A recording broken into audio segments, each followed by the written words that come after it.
ரிஷப ராசிக்கு 6ஆம் அதிபதியான சுக்கிரன் தான் வருவாங்க. ஓகேங்களா? அவர் வந்து 2ஆம் இடத்துல செவ்வாயோட சாரத்துல பயணம் செய்கிறாங்க. அப்போ நிச்சயமாக நல்ல ஒரு வேலை வாய்ப்பு வந்து கிடைக்கும். வேலையில நல்ல ஒரு முன்னேற்றம் கிடைக்கும்.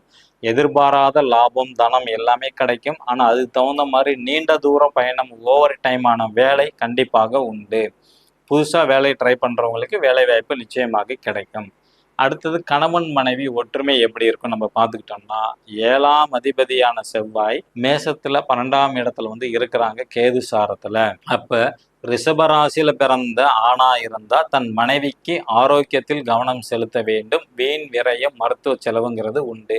அதே ரிஷபத்துல ஒரு பெண் பிறந்திருந்தா அவங்களோட பார்ட்னர் கணவருக்கு இதே மாதிரி அமைப்பு தான் உண்டு. வீண் விரயம், அலைச்சல் ப்ளஸ் வந்து பார்த்தீங்கன்னா மருத்துவ செலவுங்கிறது உண்டு. கருத்து வேறுபாடு நிச்சயமாக ஏற்படும். அப்போ இந்த வைகாசி மாதம் வரைக்கும் பொறுமையாக இருக்க வேண்டும். ஓகேங்களா? அதில் கொஞ்சம் கவனம் வேண்டும். ஒற்றுமை குறைவாக இருக்கும் இந்த வைகாசி மாதம் முடிகிற வரைக்கும்.